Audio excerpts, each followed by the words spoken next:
نام لے کر جو بڑا مہربان نہایت رحم والا ہے۔ اے نبی صلی اللہ علیہ وآلہ وسلم، اپنے پروردگار کا نام لے کر پڑھو جس نے تمام کائنات کو پیدا کیا، جس نے انسان کو خون کی پھٹکی سے بنایا۔ پڑھو اور تمہارا پروردگار بڑا کریم ہے، جس نے قلم کے ذریعے سے علم سکھایا اور انسان کو وہ باتیں سکھائیں جن کا اس کو علم نہ تھا، مگر انسان سرکش ہو جاتا ہے اس بنا پر کہ وہ اپنے آپ کو بے نیاز سمجھتا ہے۔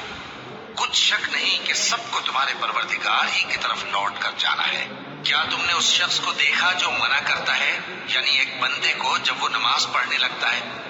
بھلا دیکھو تو اگر یہ راہ راست پر ہو یا پرہیزگاری کا حکم کرے تو منع کرنا کیسا؟ تو اس کا انجام کیا ہوگا؟ ذرا دیکھو تو اگر اس نے دین حق کو جھٹلایا اور اس سے منہ موڑا، کیا اس کو معلوم نہیں کہ اللہ دیکھ رہا ہے؟ دیکھو اگر وہ باز نہ آئے گا تو ہم اس کی پیشانی کے بال پکڑ کر گھسیٹیں گے، یعنی اس جھوٹے خطاکار کی پیشانی کے بال، تو وہ اپنے یاران مجلس کو بلا لے، ہم بھی دوزخ کے فرشتوں کو بلائیں گے۔ دیکھو اس کا کہا نہ ماننا اور سجدہ کرنا اور اللہ کا قرب حاصل کرتے رہنا۔